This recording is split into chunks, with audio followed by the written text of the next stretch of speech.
we go. Here we go. Now presenting. Chapter 1. The story begins. Susie and Chris had been looking forward to the end of winter break for weeks, and now that it had finally arrived, they were excited to be back in school. They continued walking down the road, enjoying the winter weather as they made their way to school. The snowflakes gently fall from the sky, sparkling in the sunlight and adding a touch of magic to the already beautiful day. The temperature was just right, hovering around 30 degrees, making it the warmest day they had in a while. Susie turned to Chris with a grin. Can you believe how fast winter break went by? And do you remember how your mom got at the party? That was wild. Chris's expression became a bit darker at the mention of the party. I'd rather not think about it. We had to lock her in the garage. Feeling a bit awkward, Susie cleared her throat and changed the subject. So, you think Lancer's been holding up okay without us? We didn't exactly give him much notice before we left for break. Chris chuckles. Rousey gets lonely after just one day, so I can't imagine how excited he'll be to see us after 3 weeks. As they continued walking, they couldn't help but admire the beautiful weather scenery. The fresh layer of snow coated the trees, which had shed their autumn leaves in preparation for the spring. As they got closer to school, they spotted Noelle on the ladder taking down Christmas lights. Susie called out to her. Hey, it's a little early to be taking those down, don't you think? Startled, Noelle nearly falls off the ladder with a loud shriek, but she manages to catch herself on a string of lights. She steadies herself and climbs down the ladder, turning to Susie. Well, when would you like to take them down? Susie gives a soft chuckle and replies. I keep them up all year round. Makes them easier to put back up again when the holiday comes around again. Chris jumps in, adding, They're not just Christmas lights. They're Valentine's Day lights. Noelle looks at them with a blank stare. Valentine's Day is still a month away, and green and red aren't exactly Valentine's colors. Before Noelle can finish her thought, Susie interrupts. Red is definitely a Valentine's color! The group falls silent for a moment before the school bell rings, signaling the start of the day. Startled by the sound, Susie checks her watch, which is painted on her scales. It's skin o'clock. Shit! We're gonna be late for class! She and Chris quickly say goodbye to Noelle and take off running towards the school, leaving behind Noelle with a confused look on her face. Since when does Susie care about being on time? She wonders to herself. Susie and Chris rushed through the school gates, panting and out of breath from their sprint to the classroom. It had been late before. They had been late before and didn't want to keep that streak going. As they made their way down the hall, they were relieved to see that they were not the only ones running late. Students of all shapes and sizes were rushing to their classrooms, trying to beat the bell. Shit, I'm late for class! Nah, okay. Ring! Hold up. I have a bell sound effect. I can grab it. It'll be really Ring. funny, even though it's super late. Give it a second. I'm grabbing it. Ready? Watch this. It's gonna be so Yeah. awesome. Wait, it's not working. Hold on. Shit. That ain't it, but oh well, let's go. That's a great bell. That's the Cool. bell. Yeah, that's it. Okay, close enough. Close enough. All right, where was I? As they entered the classroom, they could hear the sound of someone pacing back and forth, their footsteps heavy and agitated. They exchanged worried glances, worrying if it was Mrs. Alphys, their usually easygoing teacher, who was causing the commotion. They slowly opened the door and were relieved that they were relieved to see that it was just a substitute. The name Mr. Sands was written on the board in bold, lowercase letters. Susie groaned. Ugh, it's the guy from the convenience store. His puns are the worst. Chris nodded in agreement, recalling the conversation about eggs that had occurred between Sands and their mother a few weeks ago. They had just gotten out of school and stopped by the convenience store on their way home. As they were leaving the store, Chris's mom, Toriel, walked in. Sans grinned and initiated a conversation. Hey, forget something? Toriel nodded and pointed to the carton left on the counter. Why, yes, I think I left my eggs on the counter. Sans chuckles and continues to respond with, Guess your memory's not what it cracked up to be. Eh? Toriel smirks. I guess there really is egg on my face now, isn't there? Egg on, rag off. I expect a lot from you. He replies. Well, I am exceptional. She says with a chuckle. Suddenly, Chris's dad, Asgore, bursts into the store with a shout. And don't forget me, your egg's husband! Dead Crickets. silence. Chris? You there? Susie waved her hand in front of Chris. You kinda like zoned out. With a blink, Chris turns to Susie. Huh? Oh, yeah. Sorry. Chris and Susie chuckle at the memory. As they took their seats, they couldn't help but feel a sense of dread wash over them. Mr. Sands was known for his terrible puns and endless supply of jokes, and they were not looking forward to enduring an entire class period of his terrible humor. As the last bell rang, they braced for impact.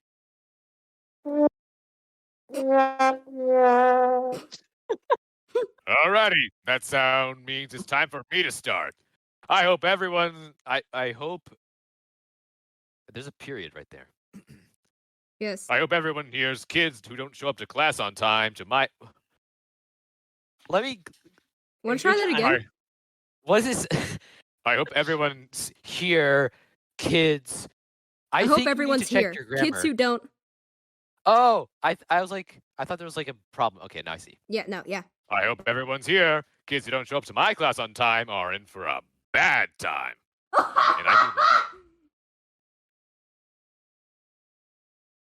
In the distance, they thought they heard the sound of a faint sound of a crowd roaring with laughter, although they weren't sure if there was a joke there or not. Now, I didn't come here to waste time. Let's get going before I go on break, yeah? To their surprise, for all Mr. Sands' joking outside of class, he seemed rather serious about his job. Stern, even. Susie and Chris exchanged relieved glances, grateful that they had made it to class on time.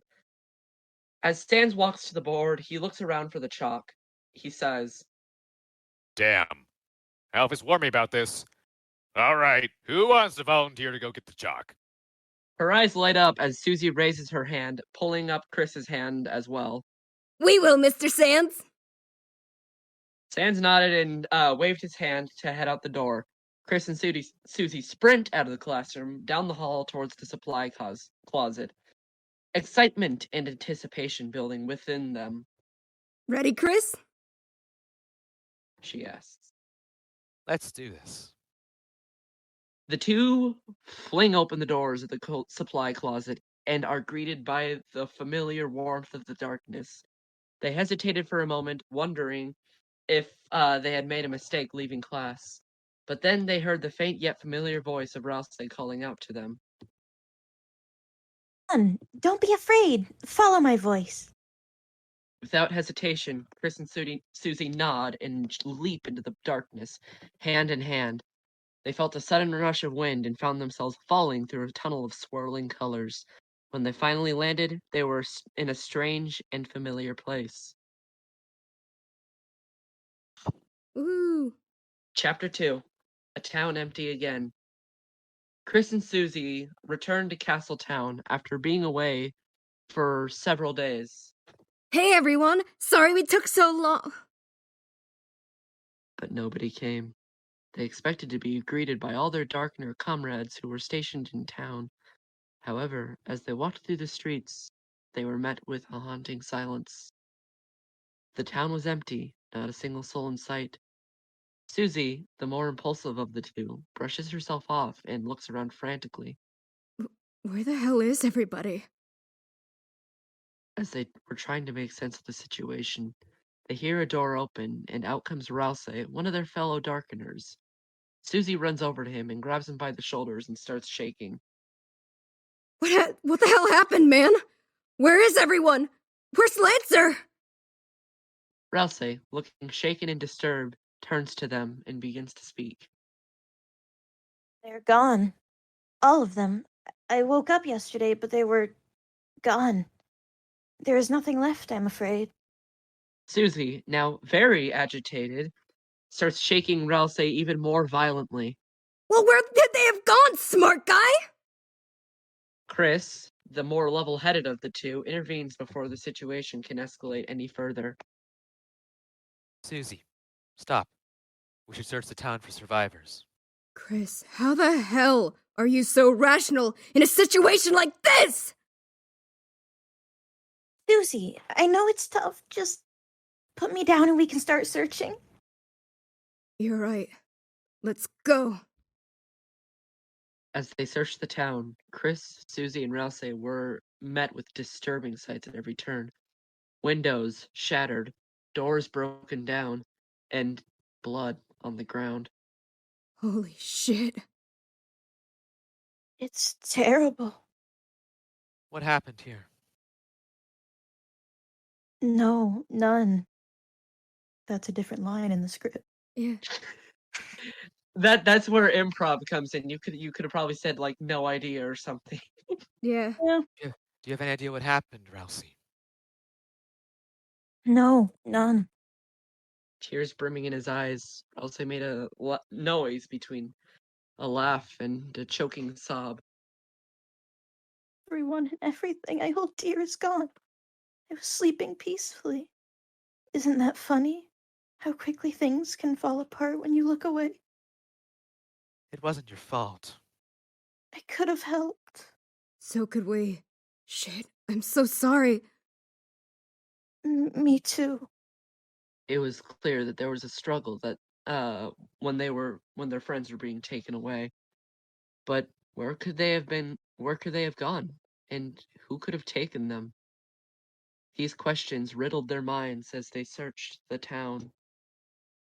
They continued for yet another hour, checking every building, every street corner, every nook and cranny, but no one came. Just as they were about to give up, they checked the bakery.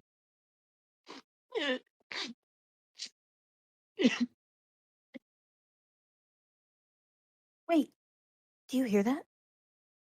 It's in the kitchen. Susie, Chris, and Rouse quickly ran in and followed the sound to a cupboard. Susie pries it open, and to her relief, they find Lancer inside. Oh, thank God. Susie, is that you? Susie picks Lancer up. Shh. I'm here. What the hell happened, man? Lancer, visibly shaken and scared, begins to speak. There was this scary clown guy. He captured everyone. I was barely able to run away. Lancer starts to sob. I wasn't able to thrash him, Susie. I'm sorry. Susie sets Lancer down. Hey, listen, man. It doesn't matter if you couldn't. What matters is that you tried to, and that... Before Susie could finish, a voice shouts out behind them. Oh, seems I missed a few. Susie, Rouse, and Chris turn around to see a rather strange-looking jester. He was dressed in a motley of colors, with a wide grin on his face. It was unclear whether he was a friend or a foe, but the tension of the room was palpable, as the jester's intention was not clear yet. Chapter 3, The Otherworldly Magician. Dementio looked down upon them. Oh, shoot, what happened? You want me to take over? I feel like I skipped something here. Did I make a mistake? Alright, No. The jester looked down on them with a sense of superiority, relishing in their distress. Lancer was trembling. He attempted to back away from the scene, recognizing the jester, but found himself unable to move. His body was frozen in place, as if under some sort of spell. I can't move! Susie, help! As Chris and Susie looked in shock and despair at the sight of their comrades being taken away, the dark sorcerer hovered over them, his twisted grin growing wider. Unexpected, but nothing that can't be fixed. Susie quickly pulled out her ass. Pulled out her what? Her ass? What did Susie do? Why are you doing this, Susie? Not now. There's a person. You have to stop them. Stop pulling out your ass. Okay. Whoa. Susie quickly pulled out her axe, ready for battle. She glared at Devantio with a fierce determination, her grip tight on the handle of her weapon. I don't know who the hell you think you are, but if you even so much as take a step towards him, they'll never find your body. She warns Dementio, her voice filled with anger and conviction. But Dementio was not one to be intimidated by mere words or weapons. He let out a cruel laugh, his voice echoing through the deserted streets of Castletown. Oh dear! Oh, you're quite the violent one, aren't you? Not to worry, my compadre. I won't need to step closer to him. With the snap of his fingers, he encased Rouse and Lancer in clear boxes, which promptly vanished before Chris and Susie's eyes. Susie, in a state of panic and desperation, ran towards the spot where Lancer once was. Chris joined her side, drawing their sword and preparing for battle. Who the hell are you?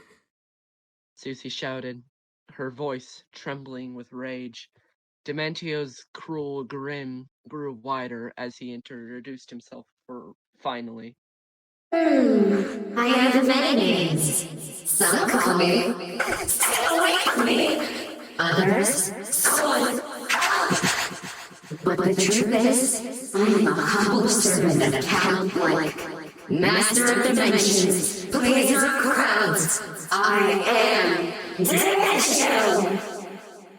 He said, with not just a hint, but quite a lot of pride in his voice. Sorry!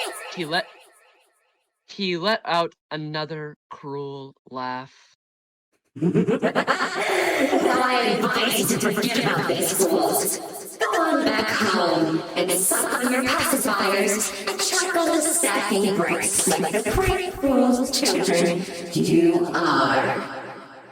He opened a portal, the dark energy swirling around it. Now, I have a tad bit of business to attend to, and you two are mere fleas to be exterminated by the flea color that is Dimension. I advise that you back off the road, as you simpletons would call it. Ciao. With that, he flew into the portal as it disappears into the abyss. Shit! Boom! Susie threw her axe helplessly at the place where the jester had just been. Fuck, fuckity fuck! Who the hell was that? I mean, he kind of looks like. Chris, that was not Jevil, and you fucking know it! Don't look at me like that. I'm sorry. I'm stressed too. What I was going to suggest is that maybe we ask him about that thing. You really think it'll work? It's a place to start, at least. Can't be worse than sitting here. Fuck, you're right! Move! First to that clown bitch, then to anyone we can think of! Go! Go. They sprinted down to the jester's cell, their feet a blur and their hearts racing.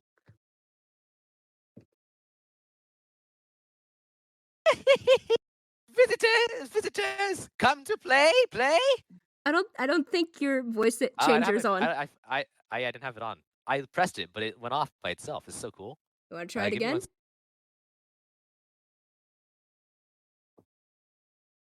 It's such a cool voice Okay, I filter. think it works now.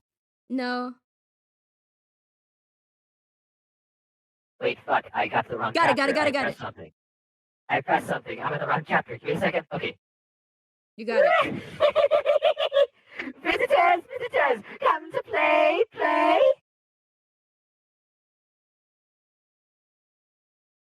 Get it, Smiley! We don't have time! We're here for answers.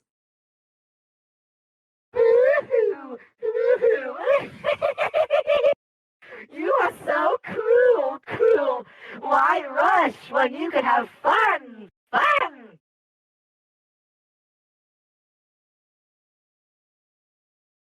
Oh. Oh, you're Chris too? We Oops. just got out of a fight with a reality-bending jester. A different reality-bending jester, Dementio. He took our friends through a portal and bolted. Do you know who he is, clown? I see. You assume I know him because he's like me? Quite narrow-minded for someone with blue hair and pronouns. Oh, piss off! So, you don't know. What the bloody heck is going on with you? You jump to conclusions. I know the pointy one you speak of as an acquaintance. So, what are you waiting for? How do we tail this guy? Oh. Alas, help does not come for free. What's in it for me? Holy cow! What's in it an is you airplane's not getting here. beaten to death, you little... We'll play a game with you when you get back. Any game you like.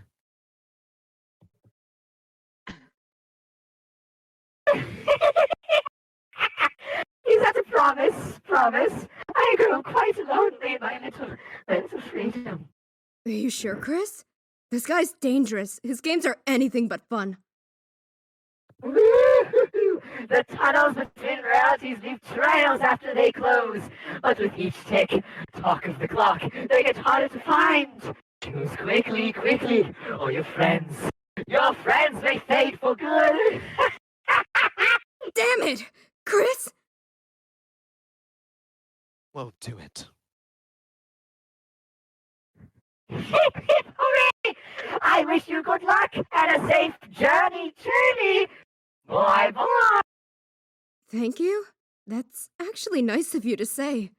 Playing will be much more fun if you're in one piece. Ugh! With a snap of his fingers, the jester opened a portal in front of the lightner. Without hesitation, Chris and Susie leapt into the portal Jebel had opened, not knowing what to expect, but ready for whatever lay ahead. That was such a good Jebel voice. Can I gush for a second? That's it.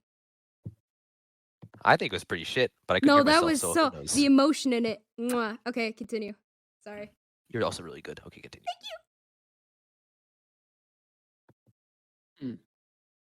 Warthog, since you're late, I temporarily took your roles, but none of your lines had come yet. Warthog's But here? yeah, he just joined. Dude, I thought you said we were gonna do this like 12 afternoon my time. I didn't know we were sticking to like the 8 a.m. schedule. No. Yeah, God. sorry, Moodster wouldn't have been able to make it It had would it be been at. midnight where I am, and I have to get up at 7 a.m. tomorrow, so no. Yeah, I can't believe I'm late. I'm okay. Thank God it was like 30 minutes late. I just woke up in time. I just checked Discord. I got like so many pings that I just rushed to the VC. Oh Yeah, my God. You're still, you still have dibs on Nurse Joy and, Kel? Kel, yeah. All we're right, on- I need to look at the lines real quick. We're on chapter 4. If you want to catch up, we're still chapter 4. All right. I'm gonna look for the link. real All quick. right, let's continue on. So meet yourself Woo. and find your lines. Yeah, I just wanted to make sure Warthog was caught up. All right, Intermission. chapter Yeah. chapter Hold on. 4. Hold on. Give me a bit. I have to look at the thing. Where's I the think I might take final a link? nap. Okay, here we go.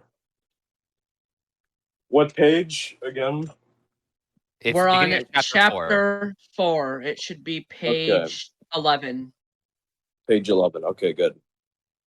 Oh my god. Okay, All right. ready? We good? I think. Yeah. All right. Yeah, I think Alright. I am. Here goes. Chapter Alright. 4 Through the Multiverse. As Chris and Susie emerged on the other side of the portal, their minds were racing with thoughts of captured comrades. Their captured comrades, Ralsei and Lancer, and the mysterious jester who had taken them, Dementio. They were determined to not only rescue their friends, but to uncover the truth behind Dementio's motives and put an end to his sinister plans. Suddenly, a voice snapped out behind them, out of their contemplation.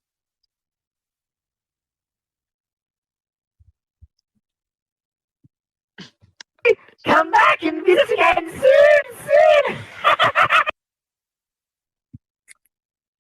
As the gateway closed behind them, they found themselves in a twisted and dark realm. The sky was a sickly orange, and twisted spires loomed in the distance. The air was thick with an eerie energy, and Chris and Susie knew they had to tread carefully. Why do people keep leaving? Mhm. As the gateway closed behind them, they found them. Oh wait. As they made their way through the twisted landscape, Chris and Susie noticed that their clothing had changed.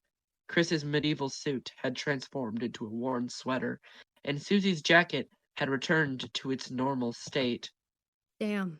So much for our kick-ass outfits. They quickly straightened themselves out and picked up the pace, determined to catch up with Dementio. Finally, they caught sight of him, and he jumped at the sight of the two, letting out a cruel chuckle.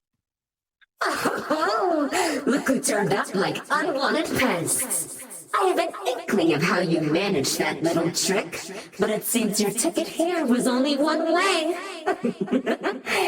You truly are foolish, are you not? Like moths to a flame, you seek your doom with the hesitation of an impulsive dog. He taunts. Susie, fueled by determination and anger, lunges toward Dementio. But he effortlessly dodged her attack, taunting her further. Oh, I must say, I applaud your bravery.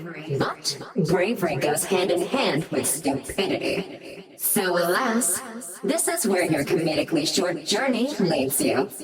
Oh, don't dismay. You tried your best. It's just that your best simply isn't enough. Susie, now at her wit's end, shouts out. Give us our friends back, you asshole! But Dementio simply waved his finger in response. Tisk, tisk, tisk.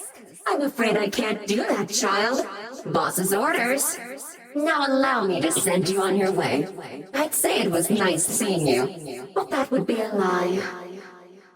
Dementio then opened another portal with a snap, leading Chris and sending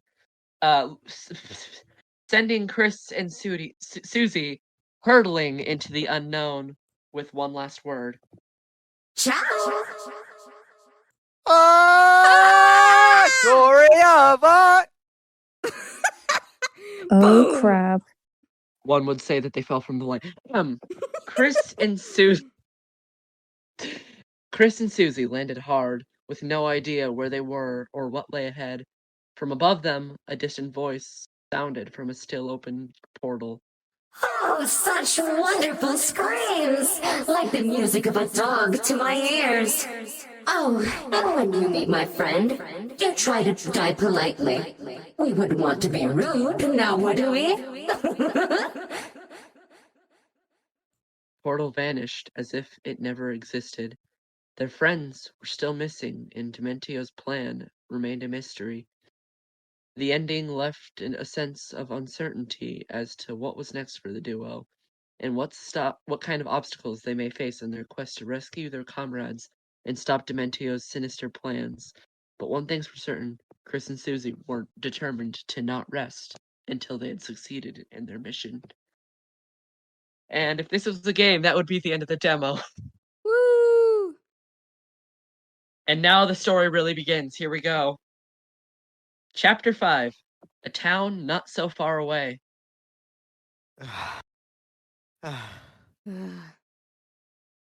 As Chris and Susie slowly came to, they were immediately greeted by the confused and curious faces of surrounding children, though they were not quite children, but more closely resembling teenagers. One of the children, a girl with pink hair and a cyan ribbon standing out prominently, stepped forward. She spoke up, her voice curious but very guarded. Who are you? Susie, still groggy, rubbed her head as she rose to her feet. Why don't you answer that question first? All right, so be it. My name's Aubrey. Your turn. Wasn't expecting her to actually answer. Chris nods their head in acknowledgement as they turn to Two-Face Aubrey, the pink-haired girl who has stepped forward to question them. I'm Chris, and this is Susie. We're not from around here. As they spoke, Chris noticed Aubrey take a step back, her gaze focused intently on Susie. Susie, noticing this, tapped Chris on the shoulder and whispered in their ear. I don't think we're in Kansas anymore. But Susie, we don't live in... Yeah, you're right. As Chris and Susie backed away, Aubrey took another step forward, her expression determined. Either leave that thing in the woods or prepare to fight for it. I'm not risking the safety of my friends. Huh? Excuse me? Susie, it's not a thing. She's my friend, and I'd appreciate it if you'd back off. Your choice. I think we got ourselves a fight, Chris! With fierce determination, Chris pulled out a knife and readied themselves for battle. Aubrey, seeing Chris's knife, charged forward, swinging her nail bat. Yeah! Susie, who was quick on her feet, blocked Aubrey's attack and grabbed the tip of the bat, ripped it out of Aubrey's hands, throwing it towards a nearby tree. Rah! However, they didn't account for the blonde-haired boy sitting nearby and for the bat to nearly hit him. Hey, watch it! You nearly messed up the Maverick's mojo! While Susie was distracted by the said blonde-haired boy, Aubrey was able to land a punch, knocking Susie to the ground. Oof! Chris, seeing Susie fall, jumped to the rescue and slashed at Aubrey's arm.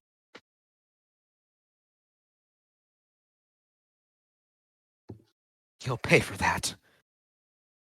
Aubrey, it's screaming. Aubrey. I did. Oh, I guess it didn't pick up. No, it didn't.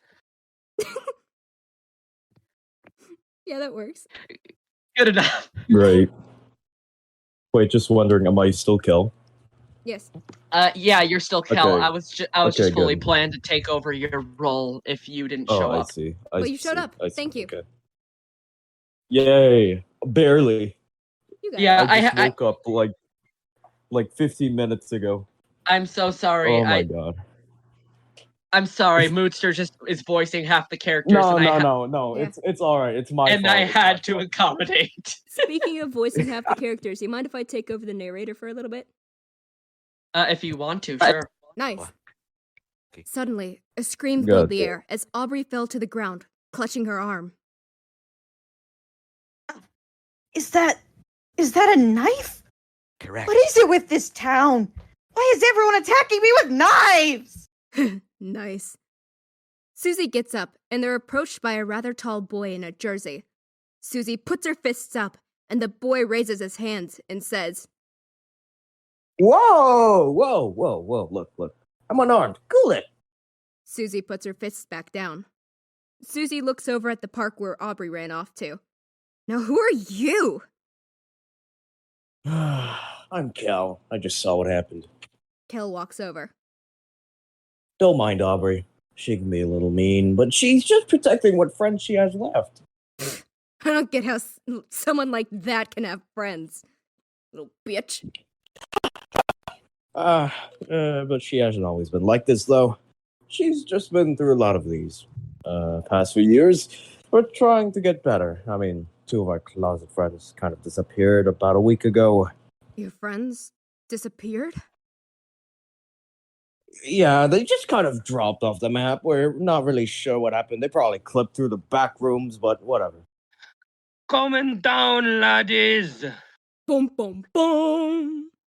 A towering creature, bearing striking resemblance to a human being, makes its way Hey, over hold on, you gotta from say the chapter name. Oh, yeah. How it works. Chapter 6. A great warrior intrudes. A towering Just creature, bearing a striking resemblance to a human being, makes its way over from behind the teenagers with a stomping gait. The creature bellowed. Oi! What's this I'm hearing about little laddies giving the boss trouble? Kel, taken aback by the sudden appearance of this ominous figure, took a step back and nervously exclaimed. Wait. Where? What? Who the heck are you? In a state of fear and confusion, Kel clutched tightly onto his basketball as if it were a lifeline. Without warning, the creature snatched the basketball from Kel's grasp and proceeded to flatten it with ease. The creature declared in a menacing tone. I'm the one who's gonna take you sorry little kiddies out. Oh, chunks! Susie, displaying a sense of courage and determination, stepped forward and rubbed her forehead. She confidently stated, "We just got out of a fight, but if you want a problem, we'll give you one." Chris, who also had stepped forward, clutched their knife, already stained deep red from blood. Blood on the knife. Bring it on, you maggots! Roar! With a fierce determination etched on his face, O'Chunks charged forth towards the group of teenagers, ready for a fight. The fight began with O'Chunks charging towards Chris and Susie, who were both ready for the attack. Chris quickly lunged forward with their knife, aiming for O'Chunks' chest. Nope. But he was surprisingly agile and dodged the attack with ease.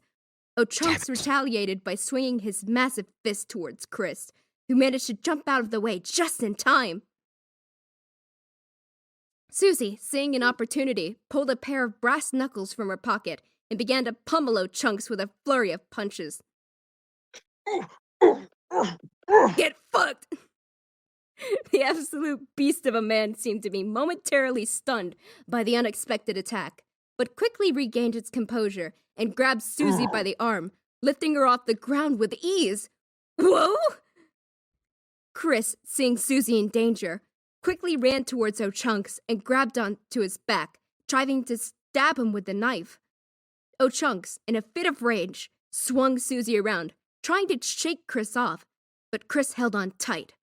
Susie, using her free hand, pulled out a small pepper spray and sprayed it into O'Chunks' eyes, causing him to release her and roar in pain. Yeah! With O'Chunks momentarily blinded, Chris and Susie took the opportunity to launch a coordinated attack.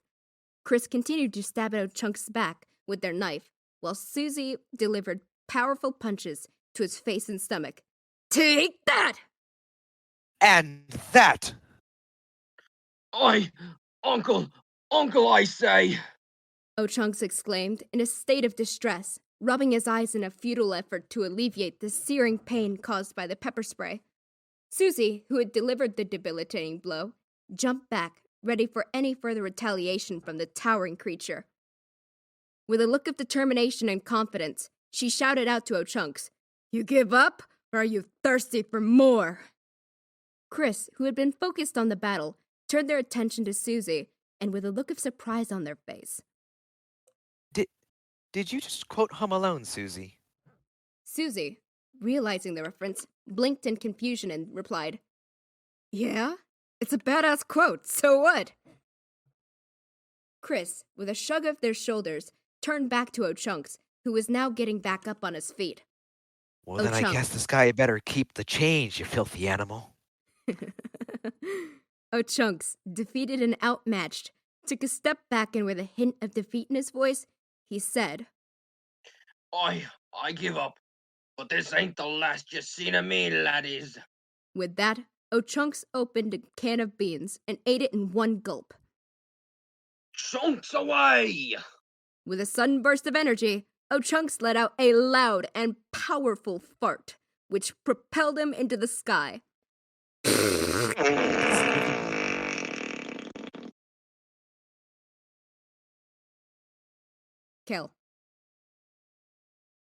Kel. Yeah. Warthog, you're muted. I'm alive. Yeah, you're alive. I'm alive. Great. Okay. Wish I could do that. What? Same. Chapter 7. Friends Come Together. As Kel, Susie, and Chris made their way to Fairway Park, Kel was providing an account of the recent events that had transpired to Aubrey and the rest of his friends. Susie, with a look of distress, gazed downward as she listened to Kel's explanation. So he just dropped a bomb like that and left? She asked, referring to the revelation that Sonny was supposed to move away. Kel let out a sigh. Not just left. Sonny was supposed to move away, but after he left the hospital, no one saw him again. Chris, who had been intently listening, turned his attention towards the park as it came into view. They spoke thoughtfully. Something doesn't sound right about that. The three of them nodded in agreement as they arrived at the park. As they approached, they noticed Aubrey sitting on a picnic blanket with another boy. Kel's face lit up as he called out, Hero, you're home! Hero got up and ran over to Kel. Hey, little bro. How have you been? Kel and Hero caught up as Aubrey got up and walked over to Chris and Susie. Susie, with a sense of remorse, stepped forward. Listen, I'm sorry for beating the shit out of you, but, you kind of deserved it. To everyone's surprise, Aubrey simply replied, I should be the one saying sorry. And walked away. Suddenly, an explosion was heard from the woods. Hero, who had been catching up with Kel, quickly turned his attention towards the sound. That sounded like it came from our hangout spot. Kel, Hero, and Aubrey all looked at each other and nodded.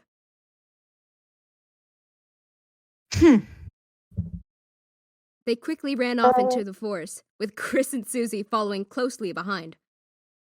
As they reached the lake, they found a boy with blonde hair backing away from a figure they recognized as Dementio. Dementio, floating towards the boy, spoke in a menacing tone. Oh, you poor thing. You're all alone, aren't you? Oh shit, I didn't even realize that Basil had a line. Okay, I'll take it. The boy, clearly terrified, took a step back towards the lake and yelled, Stay away from me! Kel, recognizing the boy, called out. Basil! Dementio, startled by Kel's shout, turned his attention towards the group of children. He spotted Chris and Susie among the crowd, and his expression filled with hatred and rage. Ugh! Did the voice filter work for that? Yeah, it did. Okay, cool. No, I don't think it did. It doesn't matter, just keep going. All right. Yeah. Dementio snapped his fingers, and Basil was trapped in a transparent cube. With a flick of Dementio's hand, Basil was gone. Dementio turned his attention towards Chris and Susie again. I warned you two not to get in my way. I'll send you to a place where you'll never be safe again. Suddenly, Chris and Susie were flying through the air. They closed their eyes, bracing themselves for the unknown, as they flew towards an uncertain fate. My turn. Yeah. Chapter 7.5. Dementio leaves the lake and flies through a portal that he creates. He arrives in a dark place with a tall man sporting a top hat as he stares out the window. Along him are two others, one of them being O'Chunks and the other being an unfamiliar small girl. Dementio flies over. I've captured the boys from Earth OMFA, Master Black. Black turns toward Dementio. Excellent, says Black. The dark prognosticus prophecy is falling into motion. Dementio turns. There is quite a complication, however. Black steps closer, his eyes looking confused. Go on, says Black. Dementio waves his finger, and stars materialize in the shape of Chris and Susie. These two from Earth DRO2 have proven quite the problem. I think their darker friend cast a protection spell on them. My magic simply doesn't work against them. Black turns toward a wall and snaps. Rousey comes down in a cube. What did you do, boy? Rousey shrieks, full of fear. I haven't the faintest idea what you're talking about. Black slams his scepter against the wall. Poppycock, says Black. You did something to your Lightner friends, and I know it. Suddenly, Lancer speaks up. You'll never get him to say anything, you clown. He's loyal to the good guys. Black grins. Oh. Is he now? Perhaps a night of torture will loosen his muscle. As Rousey is dragged away, he shouts out for his friends.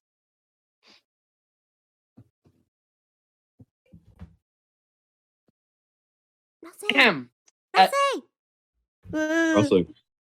Chris, As Rousey, please help, or please hurry. Oh, I can read. But nobody came. The small girl speaks up. Mr. Count, let me try taking those morons down. They're no match for me. Black waves his hand, and the little girl skitters off through a portal. Chapter 8. Once Upon a Boy. Susie groaned as she opened her eyes. A feeling of disorientation washed over her as she tried to regain her bearings. Where are we? She muttered, rubbing her head as she sat up. My head is pounding. How hard did we land? Chris, who had been lying next to her, rolled over and pulled themselves up. In a matter-of-fact tone, Chris replies, Cave. Susie glared at Chris, her frustration evident in her voice as she exclaims, Yeah, no shit, Sherlock. But, where the fuck are we? Chris looked around, taking in their surroundings. I don't know, but I can prove we're in a cave. Just watch this. Look, we're in a cave now, see, Susie?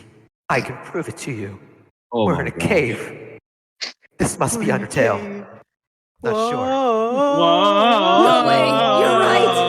I can't believe you're right! Star Undertale! We're in a cave. We have to keep the reverb on. Yeah, I've got the background effects, don't worry. Oh my God. I don't Okay. have voice Cave mod on my effects. iPad. Don't worry, you won't need voice mod because none of your things are in a cave. Alright, Oh, yeah, continuing. right. Chris replies, shrugging their shoulders. Susie, now standing, lets out a sigh of frustration. You're a real help. You know that? She says, her tone filled with disappointment. The two of them stood in silence, looking around, unsure of how to proceed or where to go next. They were lost and stranded in an unfamiliar place, with no idea how to find their way back home. Shit. Yeah, How the hell do you think we get out of here? just go back, I guess. Fine. As they made their way towards the entrance, they took note of the hostile nature of the animals that inhabited the cave. Even the lowly mice seemed to be acting as if they were the dominant species, displaying aggressive behavior toward the two of them. Jeez, this place is real friendly, huh?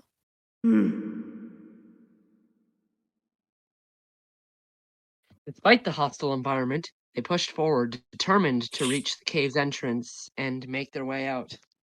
They trudged through the narrow corridors, navigating through the rocky terrain and dodging the hostile creatures that lurked in the shadows. On your left! What? Try not to trip, Susie. Chris! The hell? You know I don't know my left from my right on command! I gotta do the fingers! Susie holds her fingers up in the shape of L's. That's a skill issue, Susie. Perhaps you should have learned that in elementary school, you dumb fuck. Fuck. Oh my god. You. Take this, Al. No, I should have made a joke about taking an L. Oh. Oh, the moment's gone. How Oh. How could I you? wrote that dialogue too. Oh. No. You literally spat. You're the one who added the L part. You should have. Yes, because I have to put Reading's my fingers over. up in the We've shape won. of L's because I don't know my left from my right. Don't worry. I could, wait. Hold on. Let me edit the Google Doc real quick Oh, if you guys Susie. won't mind. Uh-huh. Reading's over. We failed one joke. Are you adding Skill it? issue. No. Chris, Are we ready say to your line proceed? and then add El Bozo. I'm begging. Can we please continue the reading? I want to be able to do Yes. Phoenix. Yes, yes. Okay. I want to do Nurse Joy. I don't know what my voice will be for Nurse Skill Joy, issue. but I'm doing Nurse Joy. Figure it out, man. Fuck All right. you. Continuing. Skill issue. Fu. Finally, after what felt like an eternity, they reached the cave's entrance and their means of escape. They stepped out of the cave, only to be momentarily blinded by the very intense sunlight. Ah, my eyes! Is that God? You don't need They reverb squished. anymore. You're not in a cave. Yeah, I know. I thought it Okay. would be funny for that one line. It was. They squinted, trying to adjust to the sudden change in lighting as they took in their surrounding, eager to find a way home. As Chris and Susie traversed the town just outside the cave, they found themselves repeatedly running into street thugs who identified as the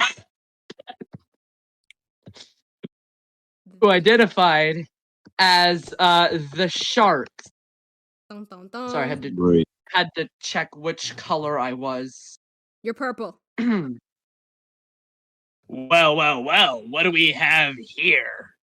The hell are these guys? Walking on our streets without even asking. That's a little rude, don't you think? Walking. Don't get snappy. We take a lot of care to keep these streets in good shape. Sorry. Ain't a problem. I'm sure we can reach an agreement. With a manipulative smile, the grunt held out his hand.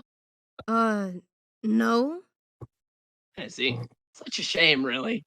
Get him. The goons rushed toward them, grinning wildly. Was this the end?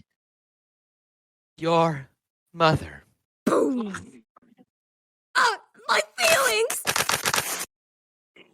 Boom, boom, You- boom. You killed him? Damn. Tell it! Ah!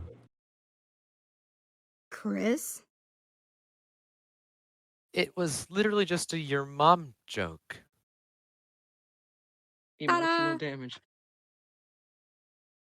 As they walked, Susie couldn't help but notice a sign draped across a building that caught her attention.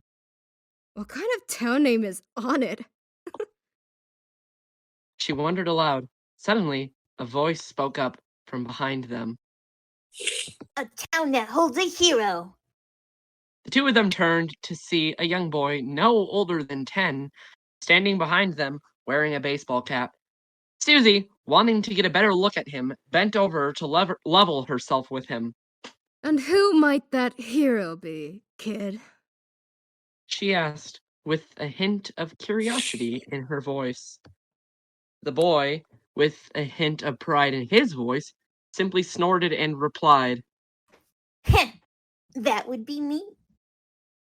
Susie's expression quickly turned to one of amused disbelief.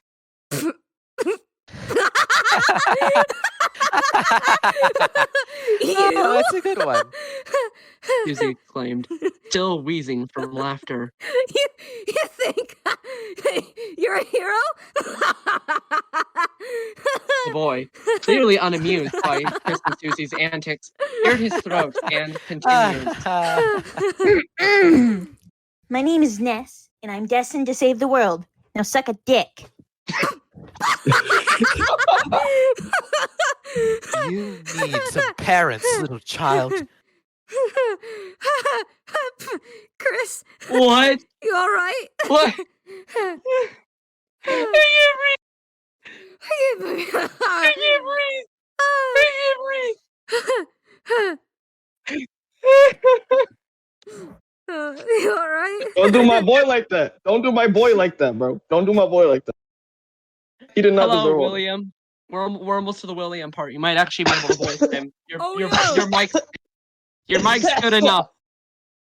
No, I don't have it open. I don't have it open. Right?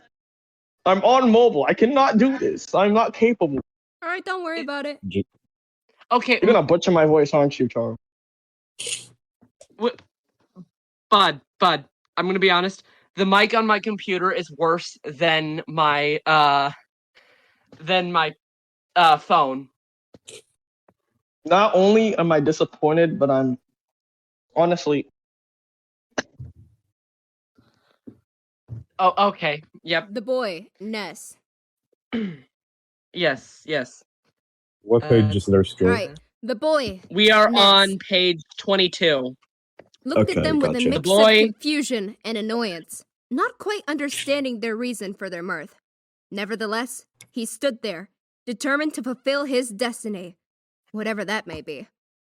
Once Susie calmed down and Chris regained consciousness, Ness cleared his throat yet again to explain himself. Ahem. A great evil is soon to attack this country, one named Gygus. His influence has already caused the animals to become violent, and the people to act more rambunctious than usual. I know how to read. Chris and Susie remembered how they were attacked by mere mice and street gangs. They kept quiet and continued listening. I'm apparently the chosen one, meant to stop him with my psychic abilities, along with these 3 others who will join me on my way. Ness pauses for a minute and looks the 2 teens down. You wouldn't happen to be 2 of those others, would you? Susie let out a snort of disbelief. Nah, we have a different world to save, funnily enough. But if you could kindly point us in the direction of some clownish asshole, that'd be, cool. Ness, a bit taken aback by Susie's nonchalant attitude, couldn't help but chuckle. I'm afraid I can't help you with that, but I can give you some guidance on how to leave this town and find your way back home. He pulled out a map from his pocket and began to explain the different routes they could take to leave on it, and eventually find their way back to their own world. Susie stared at the map with a look of confusion etched on her face. So, if we get to one of these your sanctuary locations, the power of music will take us home? She asked, her tone filled with skepticism and doubt. Ness, dead serious, simply replied, Yeah? Chris, who had been listening attentively, blinked in surprise. And you're on your way to Giant Step now? Ness replied again, with a determined look on his face. Yeah! Susie couldn't help but chuckle. Cool. Let's go then. They began to make their way towards Giant Step.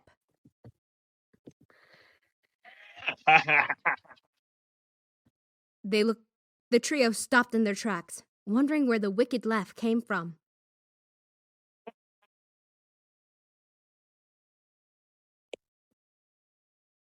It's not picking up. Oh, it's not picking up. Let me No. let me get a little closer to my mic. Fuck. Excuse me.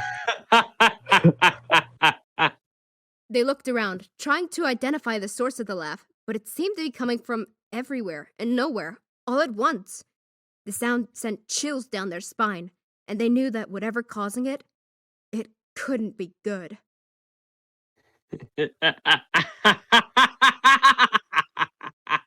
They looked at each other and, with a sense of determination, decided to proceed with caution, not knowing what was going to happen next. Chapter 9. Otherworldly Foes.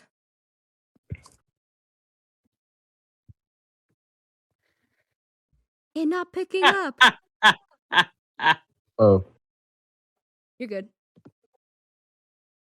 The laughter continued to surround them, filling the air with a sense of unease, until suddenly, a teenage boy jumped down in front of them. He had long black hair that covered his eyes and a dog-like nose at the center of his dark-colored face. A grin was plastered on his face, and he sported a purple V-neck suit, wearing a golden heart-shaped necklace. He laughed again, his voice filled with malice. Look what we have here. A bunch of little shits. Susie stepped back, her expression filled with fear and confusion. Who the hell are you? She explained. The boy jumped in front of Susie and laughed even more, the sound sending chills down their spine. It was so funny. William. He said with a sneer. I'm William. Get it right, you MFers. Chris couldn't help but snort. Hang on one moment. Hang on. No, don't leave. I'm M. sorry, F- I butchered. I'm sorry, I butchered his voice. You This tried is your why best, I man. wanted. Yeah, I'm William, get it right. I'm just kidding. I'm not doing that. Anyways. Dude, the dude who made William spoke a moment ago, and he's like, "No, I'm on mobile. I can't speak." Okay. Yeah, it's fine anyways. Yeah, no, MFers? they said, not quite understanding what the boy meant. Susie, in a quiet voice, said, this little bitch is too scared to say motherfuckers.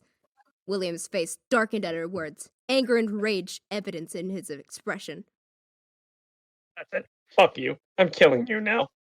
He shouted, lunging towards the group, ready to attack. The fight against William began with him charging towards the group, ready to attack. However, Ness was quick to react, using his psychic abilities to lift William off his feet and throw him back. William quickly regained his footing and retaliated with a flurry of punches, but Chris was able to dodge and counter with a swift kick to William's stomach. Susie, who had been observing the fight, quickly joined in, using her own combat skills to take on William. She delivered a series of quick jabs and punches, but William was able to dodge and counter with a swift uppercut that sent Susie flying back. Oh, Whoa! my Lord. Chris quickly came to Susie's aid, using their own combat skills to keep William occupied. They worked together, using a combination of quick strikes and grappling moves to keep William on the defensive. Ness also joined in, using his psychic abilities to launch energy blasts at William, adding to the pressure. Yeah! Among Us. Among Us? Among Where? Us. Not only am I disappointed, but I'm baffled by the voice you have given me. I'm actually I'm on the verge of tears right now. Would you like to voice I'm William? sorry, I can't do your voice. I can't even do it. I can't because this. I can't do it. You ruined Fine, it. I'll do it. Ah! You ruined it for me. Please do it. What, me? What? Oh. Please. Okay. This man is terrible. I'm gonna hurt him. I'm gonna have a talk with him after this. All right, We're yeah. gonna have a talk. Despite their efforts, Williams proved to be a formidable opponent, displaying superhuman strength and agility. He was able to land a few powerful blows on the group, but they were able to recover quickly and continue the fight. As the fight raged on, Chris and Susie began to work together more efficiently, utilizing their combined skills to create openings for Ness to use his psychic abilities. Together, they were able to wear down William and eventually managed to disarm him, leaving him vulnerable to Ness's final psychic blast, which sent him flying back. PK rockin'! Ah! Fuck! Explained William, clearly frustrated and defeated. Why are you three so strong? He continued, the anger and displease evident in his voice. Oh, my voice is cracking. Ugh. Susie, who was still catching her breath after the intense battle, left out a laugh. Simple, she said with a smirk. We're just, cool. Chris, who had been quiet throughout the fight, finally spoke up. I'm going to fix something real quick. Okay. Can I edit this document? Yes, I can. There we go. Or maybe you're not that good. strong. Say that one more time, sorry. Or maybe you're not that strong. They said thoughtfully. I mean, we're all just kids. William, still fuming with anger, got back up and dusted himself off. Ugh, I'm out of here, he said with a growl. I'm done dealing with you idiots. He turned around and began to walk away, clearly wanting to put as much distance between himself and the group as possible. Chapter 10, The Sanctuary Challenge. Could you take over narration? My voice tired. Oh, me? Oh, okay. Later. Oh, yeah, whoever wants to take over narration. I'm the one who write the book. Oh. Yeah. True. Wait, this is a book? Fan. It's I mean, like a book, man. It'll be pretty close to one once it's all done. It so. might as well be, man. Nah, it's a Wattpad fan fiction. Let's be real here. Yeah, it is. The world's longest fan fiction is 16 million words, but that's just the minimum. Yeah. Minimum. 16 million words. Oh, yeah. Casually, just 16 million words. We are Yeah, 16 million. That's casual. Big crossover fiction. Mob Psycho Girl. My head hurts so much right now. Jesus. Chapter 10. I'm sorry, okay? Honestly, skill issue? No, I'm just, my brain is just hurting because of how badly you butchered my verse. Shut up! You could have done it yourself. No. I don't have to shut up. You know one who needs to shut up because that was terrible. That was. Nah, they tried their I'm best. coughing because of how That's terrible on that you. is. All right. Okay, yeah. That's on me. All right, yeah. I don't understand how a white person can voice Cleveland. Bruh. You did not just say that. You did not just. Chris, Susie, and Nets ventured deeper into the cave. Yes. They pushed forward towards the top of the labyrinth of cave walls. They encountered many obstacles and obstacles as they fought off. I did that. They encountered many obstacles and obstacles. As they fought off various violent animals from. No, don't edit as I'm reading it. It's moving the text. Fought off various violent animals from slugs to ants to mice. But they continued to press on, determined to reach the end of the cave. Finally, they reached the end of the cave, where a large ant awaited them. Ness stepped forward, ready for whatever was to come. The ant began to speak, its voice filled with malice. This is one of your sanctuary places, but it's all mine now, and you can't have it. Now buzz off, or you're going down. Ness stood there with a very confused look on his face. You sound different than the other ones I face, he says, trying to make sense of what was happening. The ant begins to sweat, its voice shaking with nervousness. Well, yeah, silly. I'm different. Well... It stutters, clearly trying to say that it's built different. Oh my god. Chapter 11. An imposter Assess in the the imposter in the This is just like a fire! Okay, dude, please don't question this is the the Among Us continuity. chapter, man. Please don't question the continuity errors. I just wanted to make it so it had some reason why Ness would see it. Bless you. Hello. After about a minute of extremely nervous stuttering and sputtering, the ant finally shouts out, "Oh, to hell with it!" Its head rotates upside down, and it starts to emit a strange noise. Me. Susie let out a shriek, her expression filled with horror and confusion. What the actual shit? What the fuck? Holy dear God. Its legs started growing, reaching an ominous 6 feet long.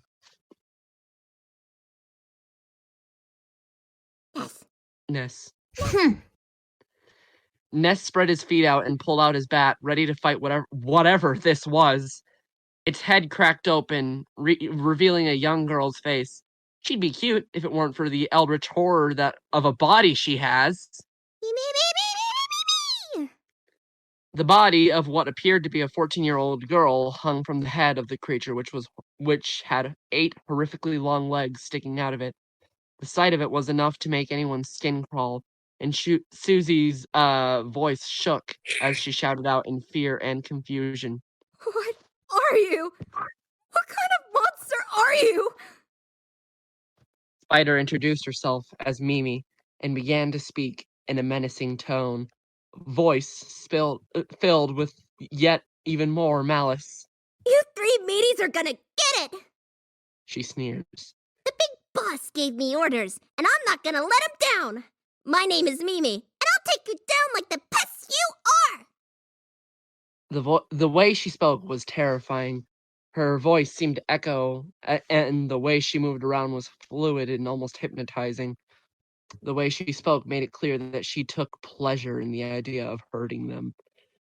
The fight against Mimi was intense and grueling. The 3 of them found themselves struggling to land a hit on the agile and powerful creature, but Mimi was quick and nimble, using her 8 legs to dart around the cave, making it difficult to land a hit. Psychic! Ness was the first to engage, using his psychic abilities to send a powerful blast of energy towards Mimi. She was caught off guard and stumbled back, giving Chris and Susie an opportunity to attack. Chris charged forward with their knife, trying to land a hit, but Mimi was quick to react, and she swiped at Chris with one of her legs, sending them flying across the cave. Chris landed hard, feeling a sharp pain in their side, and they knew they had at least one broken rib. Cough, cough. It says to do that in the script. That's not me. It does. It does. I put it because I thought it was funny. Cough! Susie didn't waste any time and rushed in with her fists, pounding Mimi with punches and kicks, but Mimi's body was tough, and Susie's punches didn't seem to do jack squat. Mimi retaliated by whipping Susie with her legs, causing her to stumble back. Susie felt her left arm snap as it was clear she wouldn't be able to use it for the rest of the fight. Ah! Shit! Yes. Why am I talking and my mic is not picking it up? And not picking it up. Try again. Hiya! There. That was perfect. That's I just on Reddit, Smash Bros. That was so good. I keep talking, Ness my mic's not picking it up. I don't understand. Ness saw an opportunity and sent another blast of energy at Mimi. This time hit her square in the chest, causing her to stumble back. Hold on. Sorry. You said her voice echoes, right? Yeah, Ouchie! I think so. That really hurt! You're a big bunch of bullies! I'm just following orders! Nice try, but we're not that foolish. Susie and Chris saw their chances. They both rushed in, attacking Mimi with all their might, but Mimi was able to dodge and counter each of their attacks with ease. They were struggling to keep up with her, and it seemed like they were losing the fight. Gosh, you guys are heartless! I really gotta teach you meanies a lesson. Nighty-night! It's bedtime for you guys! Mimi's attacks were relentless. She was able to dodge their attacks and land several blows on them.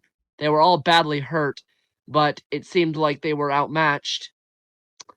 Chris and Susie were barely able to stand as Ness was running out of energy. Golly, is that all? I feel a bit silly now. You almost had me scared. They were on the brink of defeat, but they didn't give up. They knew that if they lost, it would mean the end for them, so they pushed through the pain and kept fighting. Together! Right!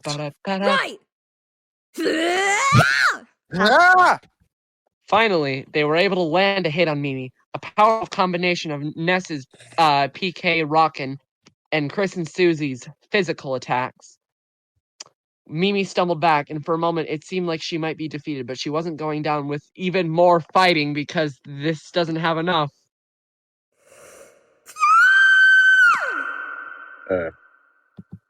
Did that not pick up? No, it It didn't pick up. Discord are not wanting to pick up our voices. Come on, man. Okay. Yeah, you guys might have voice automatic voice No, I checker just screamed on or really high something. pitched. I guess it couldn't hear it like a dog. Let's try it again. Oh my Yep, god. good enough. That hurt my ears. That I'm was so good. sorry. I'm sorry. Alright. I tried to do it far away from the mic and it didn't pick it up. She let out a loud, piercing scream. Exactly. A wave of energy knocked Ness, Chris, and Susie off their feet. It was in the script. They were dazed and disoriented, and they were, but they knew they had to keep fighting. They got back on their feet, and Ness sent another blast of energy towards Mimi. This time, it hit her directly in the face, and she let out a cry of pain. She let out a cry of pain. That was so bad. Let me try again. She. Okay, you know, screw it. Yeah, that's good enough. Yeah. Chris and Susie saw their chance as they rushed in, attacking Mimi with all their might. With one final desperate effort, they were able to take down Mimi. Her body convulsed, and she let out a final scream before collapsing to the ground. The fight was over, but it had taken a heavy toll on Ness, Chris, and Susie. They were all badly injured, and they knew they would have to find a way to heal before they would continue on their journey. We did it. That hurt like hell. If we can't heal, we're done for. The sanctuary is just up ahead. Yeah, fuck no. I need a minute. Mm-hmm. Yeah. Also, hate language, bitch. Damn, my bad.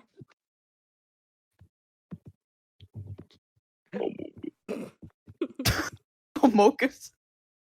Yes, we are coming up on 2 hours.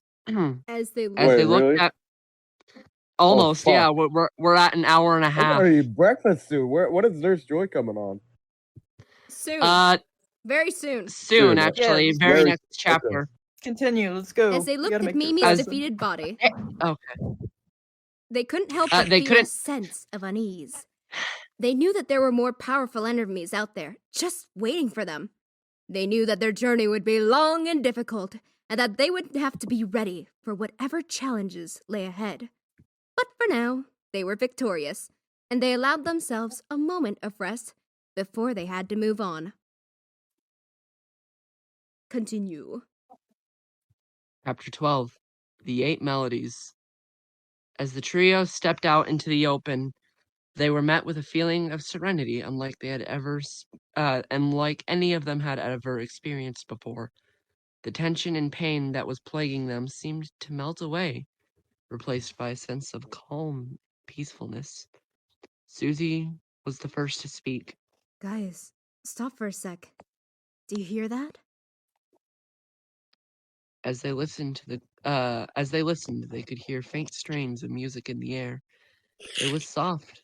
It was a soft, soothing melody that seemed to fill the room and envelop them in its embrace.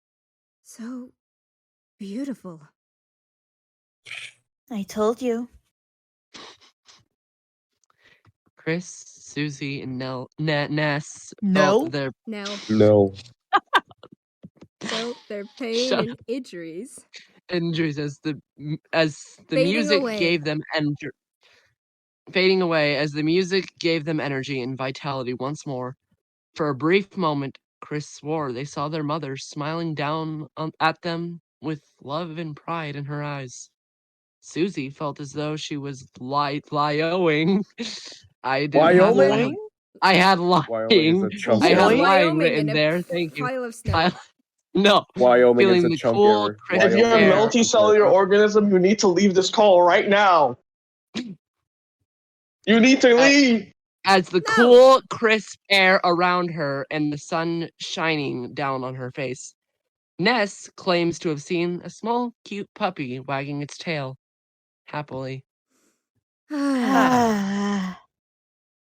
As the pain and injuries disappeared, Chris and Susie closed their eyes, basking in the warmth of the music and the feeling of peace it brought with it. As the music faded away, So too did the rest of their worries and concern, leaving them refreshed and rejuvenated as they continued on their journey. Our concern, it got replaced with more concern. No! As their concern faded away, they felt concern. It's what it's like to live with anxiety. True. Can confirm. Chapter 12.5. Can confirm. Chapter 12.5. Halfway through. Oh, thank God. Dementio flies into the dark through a portal, carrying 4 children in a clear orb. I've got the 4 heroes of Earth, TBEL, Master Black. Black emerges from the darkness. Excellent, says Black. Soon Eagle Land will fall and fall into darkness. What is the status on the 2 Lightners? Dementio frowns. They defeated Mimi. She's currently in the Oshu's Springs on PMOK, recovering. She should be ready to go soon. Black seethes. Failures, all of you, says Black. Dementio, I'm entrusting you to take care of them. As you wish. I will not fail. Dementio nods and flies as Black turns to Ralsei, who is tied up. Ready to talk, boy? Ralsei is silent. Completely silent. Chapter 13. Wake the fuck up! What? Chapter 13. A World of Monsters. When Chris and Susie opened their eyes again, they found themselves on top of a cliff with the sound of roaring water around them. They were very confused and disoriented as they were just at giant step moments before. Susie, as usual being the more physically able of the two, helped Chris to their feet and brushed themselves off as they both tried to gather their bearings and figure out where the F they were. Susie was the first to speak, her voice filled with confusion and uncertainty. So, where are we now? Again? Fuck, how many places are we going to go to? Just as Susie finished asking this question, a voice spoke up behind them. Nurse Joy, that's you. Oh, wait, really? Yeah. Yeah, for some We're reason. here to challenge the league. Chris and Susie turned to see what they thought was a woman wearing white scrubs and pink hair walking towards them. Susie just stood there. Boss. Her expression her expression one of extreme confusion. League? The woman Of spoke legends? again. Oh my God. The woman spoke again. Yes, the league. Come inside. I will heal you up, and you will be ready to fight. Nurse Joy and Aubrey, girl boss, for real, for real. Girl boss! Chris stepped forward, confusion and uncertainty evident in their own voice. We're not looking to fight anyone, thanks. The woman almost looked surprised by Chris's response. Then why are you and your Pokemon here? Chris looked around, confusion and uncertainty still clear in their voice. You mean poker, Mom? The woman spoke again. Yes, Pokemon. The purple one. She is your Pokemon, is she not? Chris and Chris and Susie share a dubious look before Chris responds.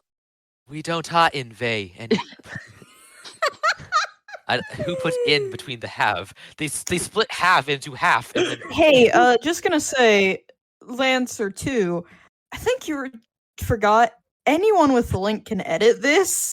So there's someone going around messing with the script alive. Wait. Just what? Oh. Just to know, you never made it private, I made it so that anyone they can only view it. No, anyone can edit it. Because he's a little slow. He's a little slow. He's a little slow. Everyone can. So someone's going he's around a little slow. Same with alloying. Just a little slow. Don't give him too much of a trouble. He's a little slow. It's no. alright. Give him an excuse. Can't wait for someone to Anyways. roll A delete. That's why. Shit, Okay, shit, Chris, okay. retry your line. Retry your line. We don't have any poker moms or know what you're talking about. We just woke up here and have no idea how we got here. The woman seems taken aback by their confusion and realization. Oh, I see. Well, it seems you've stumbled upon the Pokemon League. This is the place where trainers come to test their skills and become champions. But it seems you're not here for that purpose, so I suggest you leave before you get caught up in something you're not prepared for.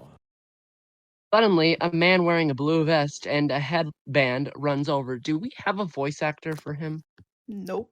Whoa, cool battle! No, don't worry. I got it. I'm a cool guy. Whoa, cool Pokemon. Can I battle it? Susie starts to speak. Muscle Man from regular shows! I was He's going just like to a say, stoner. why is He's Muscle just like a Man stoner. here? You know who else does Just smoke Pokemon? weed. You know who else is Susie starts to speak. What? I'm not a Pokemon, but Just then, in a panic, Chris picks up a random ball they found on the ground and throws it at a nearby creature. The ball shakes 3 times and sparks. Chris picks it up. Poker Mom battle law. Susie, you can't turn down a battle. Susie stares Chris down. Chris, what the actual fuck are you doing? We don't even know where the hell we are, and you're accepting challenges? Chris turns with rage on their face. Have you ever played Poker Mom? Susie laughs. That game's for nerds! Chris screams out in rage. You said I was a nerd. Fuck off. Ooh, gamer boy being all ragey. Ooh. Don't come The here. man in the blue vest eagerly awaits Chris's response. Chris and Susie take a moment to survey their surroundings. The sound of rushing water, the rocky terrain, and the sudden appearance of a mysterious creature seem to suggest that they were not in a place they were familiar with. Oh, you got that idea, did you? Susie couldn't help but feel a sense of unease as she looked around. Chris, This is on like the other third hand, world we've been in today. Shit! Chris, on the other Fourth, hand, actually. seemed to be completely unfazed by their sudden change of location. In fact, they seemed to be almost excited by the prospect of battle. Susie couldn't help but shake her head in disbelief as Chris accepts this challenge. I can't believe you're actually going through with this. She exclaims. We have no idea where we are, again, and what kind of creatures we're dealing with, again, and you're just going to jump into battle without thinking, again? Chris laughs. Relax, Susie. I've got this. You see, I've been playing Poker Mom for years now. I know all the rules and strategies. Trust me, I've got this. You're lucky you're a degenerate. Damn. You're lucky you're vulnerable. You're not vulnerable to my fucking fists, you fucking bitch. You want to say that to my face, little man? Rah! If I could What's up, fucking see guys? it, It's I'm so Nurse Joe honest. here. Quandale Dingle. Susie couldn't help but Okay. feel. A sense of apprehension as she watched Chris and the man in the blue vest begin their battle.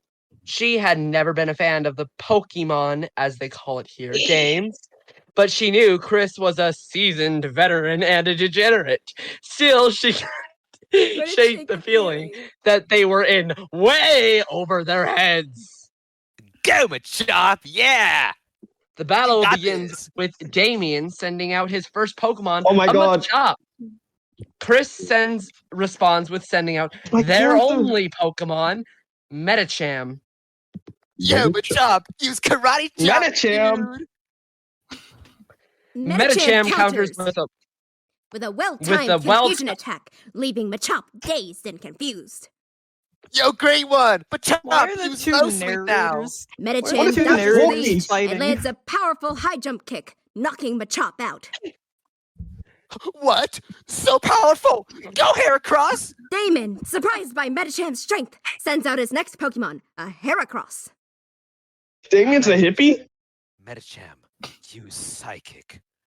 Heracross resists Charles, the I attack hate from you. Shadow the Hedgehog with its sturdy shell. Heracross, use Megahorn! Metacham, use Drain Punch. He made him Heracross's energy is drained, leaving it vulnerable. Metacham, High Jump Kick. Heracross is knocked out. No! How? Go, Pincer! Metacham, Drain Punch. The overpowered Metacham goes again. Pinseer counters with a powerful X-Scissor attack. Metacham, use Confusion. In an action that is only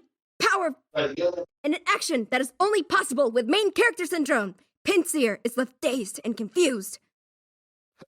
No, Pincer, get up! You gotta get up! No! Give him a generic side character. Why'd you make him a side character, bro? Okay. High Side note here, really brief. This isn't actually your Damien laws. I just needed a name for this dude, and I was like, you know what? I'm just gonna use Damien. I was really about to say something, bro. Yo, Sid, What? why did you set Shadow and Sonic kissing in the VC? Oh my goodness. The hedgehogs do get a little quirky at night. What? That's hot. Yo, you gotta go. You gotta go. This is giving me flashbacks of the Oh my god, the were Sam bill that Optic my had to God. read mid. Can I continue talking to myself? You're in denial. Can I Let's try again. Okay, Muscle yeah, Man, go Muscle continue Man. talking with yourself. Muscle Man, Okay. beg for your Pinseer. Metacham, High Jump Kick. The big blow knocked out Pinseer, leaving Damon defeated. Somehow.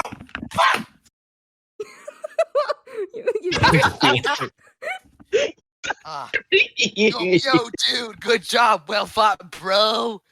Despite go only again having sometime. one Pokemon and facing a full team, Chris, the main character, and Metacham, the also main character's tactics and powerful moves proved to be too much for Damon's team to handle, and they emerged victorious. Suddenly, a teenage girl runs over, sporting a light blue hoodie and black hair, with a red heart. Oh my god, Pat, it's you. Yay! It's you. Oh my god. Whoa, saw your battle. You managed to mop the floor with this guy using only one Mon? You go back to narrating, my bad. Okay, thanks for telling me. I just wanted to speed it up a little. Susie walks over. And who might you be? The girl blinks. Oh, how rude of me. I'm Catherine, but I don't really like that name, so call me Katie. So, what brings you lot to Hoenn? Work at Starbucks. Work at Starbucks. I'm sorry. I'm sorry. It's just the truth. It's just the truth. It's just the truth. I can't squeal, so I'm just gonna Work go. at Starbucks. Oh my god! Yeah, good Chris can barely contain their excitement as Susie stares at their blatant overreaction. Katie just stares blankly. What? Susie shrugs and makes an no, it's supposed to be an I don't know. It's Stop. supposed to be. Idaho. Katie. Idaho. No, Idaho. Katie clears her throat. Anyway, as I was This got saying, ratioed. you got some skill, kid. You'll do great against the Pokemon League. Susie steps back. God damn it, Chris! The Pokemon League? Katie steps forward, her arm outreached. Well, Chris, do you accept the league challenge? Picking it. Yes! Yes. Chris, feeling a rush of excitement and adrenaline, eagerly accepts the league challenge, unable to contain their excitement for the opportunity to test their skills in the world of Hoenn. Susie, on the other hand, remains skeptical, but decides to join Chris on their quest, determined to make sure they don't get in over their head again. As they embark on their journey to become Pokemon Masters, They encounter a wide variety of trainers and Pokemon, each one more challenging than the last. Chris, with their trusty Medicham by their side, uses their knowledge of the game that they know they're in to strategically battle each and every opponent and catch new Pokemon, using Medicham's unique abilities to outsmart and outmaneuver their opponents. Chapter 14: 4 Heavenly Kings. As Chris reaches the Pokemon League, they step inside, ready to fight. Chris steps into the first room. A short man with a red lock of hair stands before them. Welcome. I'm the first of the Elite Four, Sydney. I'll take you down with my raw, unmatched dark power. That's the edgiest thing I've heard today. As the battle went on, Sydney's confident facade gradually faltered, and Chris won against the dark-type adversary with ease. Chris continues into the next room, unfazed. Chris steps into the next room. A medium-height woman with flowers in her dark curled hair stands before them. You got here quick. I'm the second of the Elite Four, Phoebe. It's nice to meet you, but I'll win with my ghost-type babies. The battle was intense and well fought, with both trainers displaying excellent strategies and powerful Pokemon. In the end, Chris uses their plot armor and they're definitely just their trusty team. It proved to be more than a match for Phoebe's ghost types. Chris keeps moving forward. When Chris steps into the third room, a taller, older woman with blonde hair greets them. Hello, young Master Chris. I am the third of the Elite Four, Glacia. I look forward to seeing how you fare against my frigid ice types. Though armed with Glalie, Frostlass, Weavile, and Mamoswine, Glacia falls the same as her predecessors. Defeated, Glacia steps aside, allowing Chris entry to the final room with absolute dumb luck. When Chris arrives in the final room, a tall, sailor-looking guy awaits them. You've done well to make it this far, boy. Goofball, can you mute, please? Oh my god. You've done well to make it this far, boy. But you don't fight a dragon without a suit of armor. Though looks like you actually do have a suit. I, Drake, will scorch you with my dragon types. Drake? With a whopping stacked team of Dragonite, Salamence, Garchomp, and Kingdra, the battle is far more difficult than the rest. However, as the main character of this story and a well-trained gamer who lives in their mother's basement, Chris prevails. They proceed to the roof to face off against Katie. Chris pauses. Somehow, those battles felt much shorter than they were. Katie stands tall, her back facing Chris. You made it. Susie walks up, very exhausted. It was so much work convincing those assholes I was with you, Chris. Katie clears her throat. Now, for the moment of truth. She starts to say before she's interrupted. Chapter 15. Conflict Strikes. Well, if it isn't the Delta Warriors. Dementio says as he flies in through a portal. You two have become quite the thorn in my side. Like a vaccine that doesn't go in right away. I am anti-vax. Base? Wait, what? No, not base, not base. No. You interrupt my Pokemon battle, and now you're anti-vax. You shall die and suffer for your crimes against humanity. Autism. I'm supposed to be against them. Oh yeah, the reason the Dementio defeat is actually COVID-19. Dementio gets defeated by COVID and dies. He looks Their up. essential oil couldn't work. Bro, putting potatoes in my socks didn't work, bro. Alright. Katie looks up. That's a weird ass Pokemon. Susie turns. No. That little asshole is the reason we're here. The jester grits his teeth in an annoying grimace that seems to be an intimidating smile. And this little asshole is the reason you'll stay here forever. Ciao. With a snap, thunder rains down and the building is now on fire. Holy shit, it's on fire! Katie jumps at the thunder as Chris and Susie look around, their eyes full of fear. The building! It's... Katie begins before Susie shuts her up. Shut up! Let's get the hell out of here! Quickly, they slide down the stairs of the roof back into the building. Susie grabs Drake and Glacia, where Chris grabs Phoebe, and Katie takes Sydney. All of them are extremely confused and have no idea what's going on. As they drop the Elite Four outside, Katie signals Chris and Susie to follow her. I think I've got a hunch on what to do. Katie begins. Chris turns and looks at her with a what face. How could you know? As they climb down the cliff to the ocean below, Katie begins to explain. Here in Hoenn, we have a legend of 3 great Pokemon.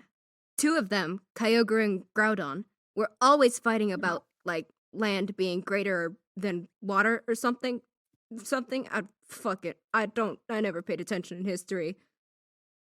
Susie chuckles. Fair enough. As they reach the bottom, Katie sends out a Swampert. Hop on, she says, as it lands in the water. After about an hour of surfing, Susie raises a question. Where are we going exactly? Katie turns. The Sky Pillar. There's rumors that a Pokemon there can control the weather. The gang arrive at the pillar, and another hour of climbing and cutting down of dialogue later, they arrive at the roof where a large green snake boy is suspended by magic chains. Katie steps forward. Good God! Who'd do this? She turns. We have to catch it and free it from this. Susie leaps forward, grabbing one of Chris's Pokeballs. Dibs! Katie slaps Susie's hand as she drops the ball. No. We need to decide who can handle it. She pulls out an Ultra Ball. We should battle to decide. Chris grins and grips a Pokeball. As the battle went on, both the trainers began to show signs of fatigue, but they pushed through. Susie was on her feet, cheering and shouting as the intense battle progressed. Woo! In the end, it was Katie's Swampert who came out victorious, as it was able to land the final blow on Chris's Medicham. Chris, although disappointed, was proud of their team and the journey that they had been through. They shook Katie's hand, congratulating her on her victory and promising to come back even stronger next time. What? No plot Katie armor? nodded. Where'd the plot armor go? Katie nodded and threw a Master Ball at Rayquaza as the thunder stopped. Susie just looks around. So, now what? As that anticlimactic finale happened, Dementio flies down, his face cool and collected. It wasn't hard to tell that he was extremely livid, though. My, you two just don't quit, do you? Susie picks up a rock and throws it. Damn it. I missed. Dementio pulls out a purple and gold Pokeball. I suppose I'll have to beat you in your own game then. Chris understands perfectly and is ready to fight. Susie's jaw drops, extremely confused and flabbergasted. No! Fuck no! When the hell did he get Pokemon? Grumpy, give them hell! You can't say that. This is a kid's game.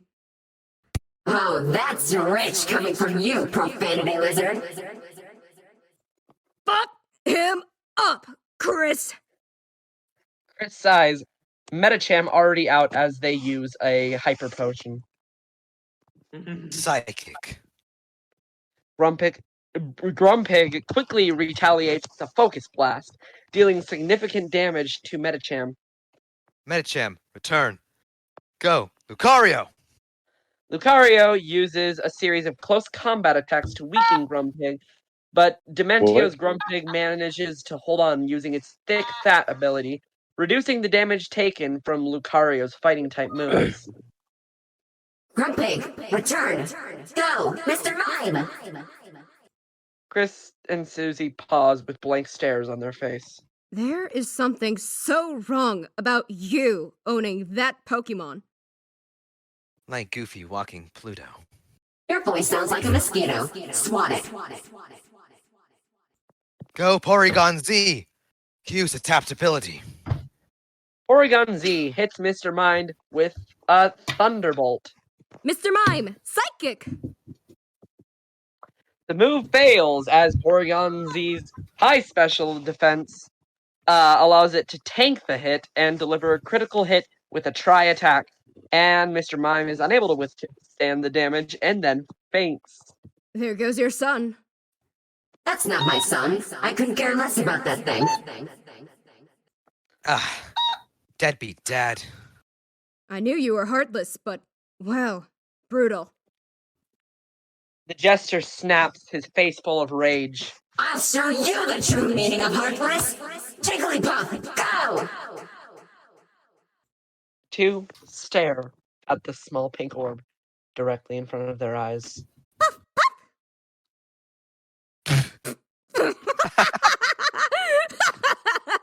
Oh, you fool! Jigglypuff hasn't been viable since Melee! I'll show you the true meaning of heartless! Nah, who's Jigglypuff got that hasn't been automaton? viable since Who is Melee. playing an automaton? I'm gonna mute them. Mute Senjamin. Muting it. Cool. The two Minor clap in inconvenience. fits of laughter as Dementio pouts. What the fuck is happening? He's still laughing. Oh.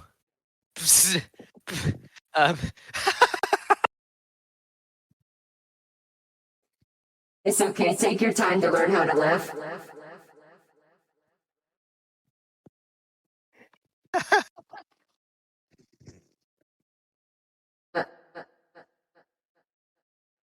Let's say something. My God, you cut This out. is You definitely cut going out. in a blooper reel. This is Are you definitely going in a- serious right now, bro? Are you serious right now? Oh my god. I hate this guy. Anyway, He died. He's dying. He's literally just becoming one with the earth. There's nothing we can do about it. It's over. What? Oh, hello. Hello.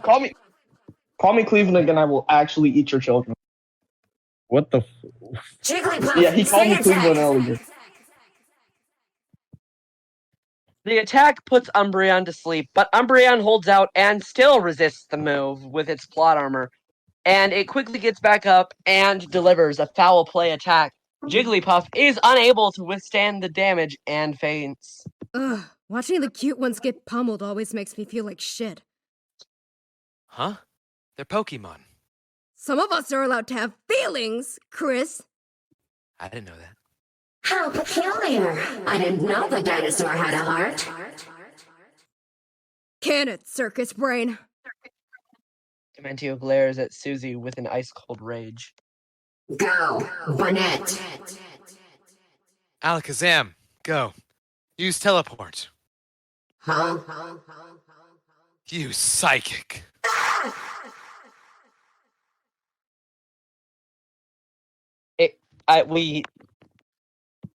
It didn't register. No, I put my whole soul into that scream. Let's try it again. Ah. I'm screaming in lowercase. Bennett tries to fight back with a Shadow Claw, but Alakazam's high special defense allows it to tank the hit and deliver a super effective Focus Blast. Bennett is unable to withstand the damage and faints. How are your strategies so good? Do you have no life outside of gaming? Chris chuckles. A real gamer never quits. Wow, you really are pathetic. You better cope, you jester-looking ass. What? Cope, seethe, mauled. I'm not coping. Skill issue! Dust Gloves, go! Gardevoir, go! Dementio smirks. Of course you would choose that Pokemon, you degenerate. Consequences of sitting locked in your room all day. Ugh, it's just a Pokemon. Dementio turns red. Fuck is this saying? Hold on, what the fuck? Sorry, I was Oh, making a God. joke about Gardevoir being hot. What? What does Gardevoir even look like? Gardevoir ruled 34 hours with, actually, like, this the part, clock. this part doesn't exist in the script. No, It no, actually no, says let's not talk it about says that. this. It actually says, consequences of sitting locked in your room all day. It's like, I'm just shutting out Gardevoir. It's such a good Pokemon. And then Susie's like, oh yeah, this guy just admitted that he loves Gardevoir in a romantic way. And then Chris This says, guy just admitted yeah, he wants to bang Pokemon. fuck. The Yeah, fuck? you're more of an incel than me, dude. Oh my god. Dust Gloves, Will-O-Wisp. Gardevoir's high my- defense allows it to resist the move and deliver a mildly effective Moonblast. Dusclops tries to fight back with a Shadow Punch, but Gardevoir dodges it and delivers a final critical hit with Psyshock. Dusclops is unable to withstand the damage and faints. The battle was intense and very close, but in the end, it didn't even matter as Chris emerges victorious, having successfully defeated all of Dementio's Pokemon. The claw armor kick. Nice job, Chris! I can't believe you did that! Wow! Pathetic. Pathetic. All Sounds like- bark and no bite. The jester screams. Not so fast! This isn't over yet! Behold, my final attack! With a wild and menacing grin, Dementio raises his arm with a Pokeball in hand and throws himself out. Huh. Very. Well, that was weird. Fuck him up, Susie. Yeah! Susie is sent out on the field. She picks up a rock, looking at Chris. They smile. Susie, use rock. Rah! Boom. Technical difficulties. Oh, my bad. Oops. Rah! Boom. Okay, that The was rock knocks Dementio out. He gets up again, limps over to the edge, where he summons yet another portal. Surprise, surprise! No way! Dementio using a portal? Never heard of that in my life. You haven't seen the last of me. I'll return stronger than ever, and I will make you rue the day you cross. Suddenly, by surprise, he interrupts his fake monologue, sending a powerful blast of energy that knocks Chris and Susie off the tower. The manic jester cackles, reveling in his trick. Bon voyage! Do us both a All favor and break your agreed. bones when you hit the bottom. Chicken soup. Chicken soup. I don't think that's part of the reading. Chicken. William, much kindly, into that evil kindly laugh. shut your trap. No. They land. Actually, no. With a Actually, I'll thud. listen because you're like my dad. William, Yeah, Can yeah. I get it. I get it. I get it. Yeah, You're like I'm my muting dad. this Yeah, I guy get it. for the Okay. recording. Yeah. Bye. okay, we're in the final fourth of the book thing. Chapter 15.5. Dementio crawls into the dark. I'm sorry, Master Black. I failed you. Black sighs. Drake will send in the rookie. Mimi laughs. The newbie? What's he gonna do? Bleck picks up Mimi like a burger. Then Newbie will do a better job than you three Earths. Blake knows that for sure. Suddenly, a pebble hits Bleck on the back of his head. Who the fuck threw that? Lancer shouts from his boss. You'll never get away with this, clown! My dad's gonna thrash you so hard, my dad could beat up your dad!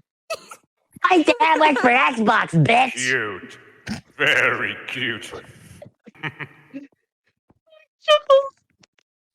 But your father will not be able to stop me. Yeah, but my mother will. Rousey picks up himself off the ground. Please, just let us go.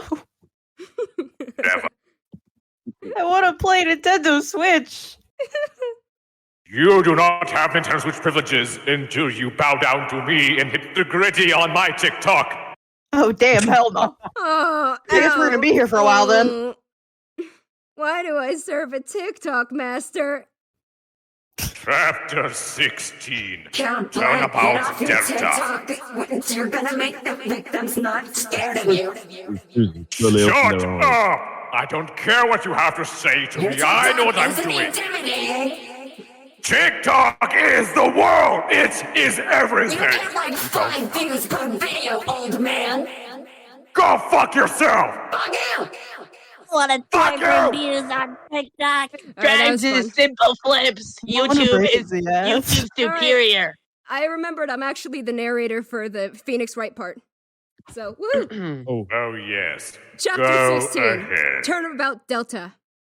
As Chris and Susie slowly open their eyes, they find themselves in a dimly lit waiting room. A man with spiky hair approaches them, helping them rise from their seats. Bradley! Bradley! It's Phoenix time. Your time has come. Your time has come! It's finally your time! Bradley, wake Where the up. fuck did Bradley go? Snake! Bradley! Snake, can you hear me? Snake! Lucian! Lucian! Bradley, Lucian, it's Coming finally into the Phoenix courtroom. time! Lucian falls Phoenix right asleep. time. This We is are a summoning tragedy. you. We are summoning you to the court. Please. Okay, he's here. He's saying, hold Respond. on. Okay. All right. What do you mean, More of technical Black- difficulties? Do My you want name to do is more of Nurse Black Joy. and Dementio arguing over TikTok? That was funny. Yeah, sure. Yeah, why not? sure, do that. Yeah, let's pad One-Dale time. Dingle Nurse Joy. You only post TikTok dances that are years old. No wonder nobody follows you. My TikTok bits are Dementio, genius. I put do the tiny Macarena. twists on already existing things, and then I release them into the world. Hello, can you hear me? Oh my Yes, God, yes, we can hear you. I We think can hear my you. mic- I think my microphone did the thing it used to do. Let's fucking go. Alright. All right, What? listen, A man- Dementio. We'll argue about this later. Start from We the top have of the a scene, let's go. courtroom to get to. Yeah. Okay, everybody shut up. It's time for chapter 16. A man Week 16, let's go. with spiky Amen. hair. No, I'll do it again. As Chris and Susie slowly open their eyes, they find themselves in a dimly lit waiting room. As a man with spiky hair approaches them, helping them to rise from their seats. Hey, wake up, you two. It's almost time for the trial. The man states, his tone urgent. Susie, still groggy and disoriented, asks, "Where the hell are we?" Last thing I remember, I was falling off that tower. The man introduces himself as Phoenix Wright, a lawyer who has been assigned to represent them in court. You two have just been accused of murder, and I'm your lawyer. He explains. What? We just woke up! His sense of panic washes over Chris and Susie as they realize the gravity of the situation. Susie, her voice shaking, exclaims, "We can't pay you! We have jack squat in cash! We've been tossed from universe to universe! We've got nothing!"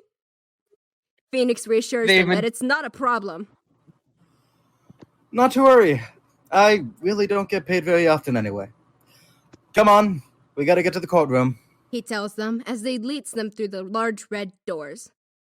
As they enter the courtroom, the gavel slams and the bell rings, signaling that court is now in session. The judge stands up.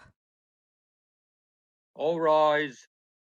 Court is now in session for the trial of Chris Dreamer and Susie Legator.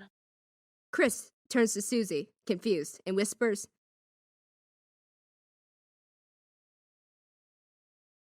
Your last name is Ligator?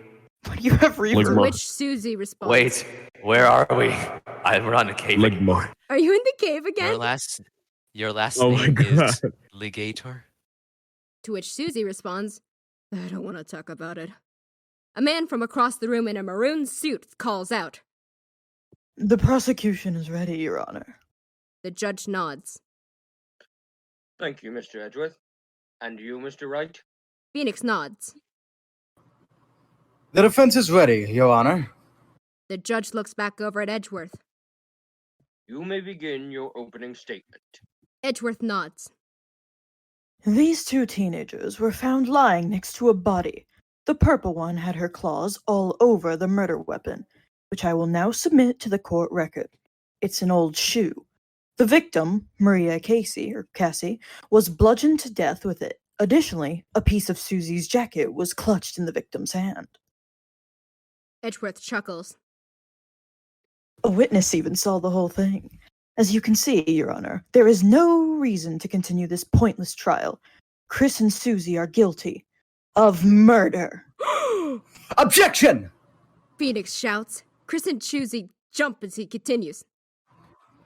Edgeworth, stop trying to end the trial before it begins. The defense asserts its right to interrogate the witness. The judge nods in agreement. Sustained. Mr. Edgeworth, you may bring forth your witness. That's not a fucking Edgeworth turns to the bailiff. The prosecution calls Mr. L to the stand. Dun dun dun. Bum bum bum. Chapter 17. My favorite character, the Green Thunder. A laugh shakes the courtroom. Mr. L! Suddenly, a figure falls from the roof. He lands at the witness stand. He sported a green hat with a backwards L, a bandana which paralleled his black overalls, and gray gloves. He had a big nose and a bigger mustache and was wearing a mask over his eyes. The judge blinks. Will the witness state his name and occupation? The man laughs again. Ha ha! Mr. L, the Green Thunder. I work alone. The judge nods. Tell us what you saw. Dun, dun, dun, dun. Witness testimony / cross-exam /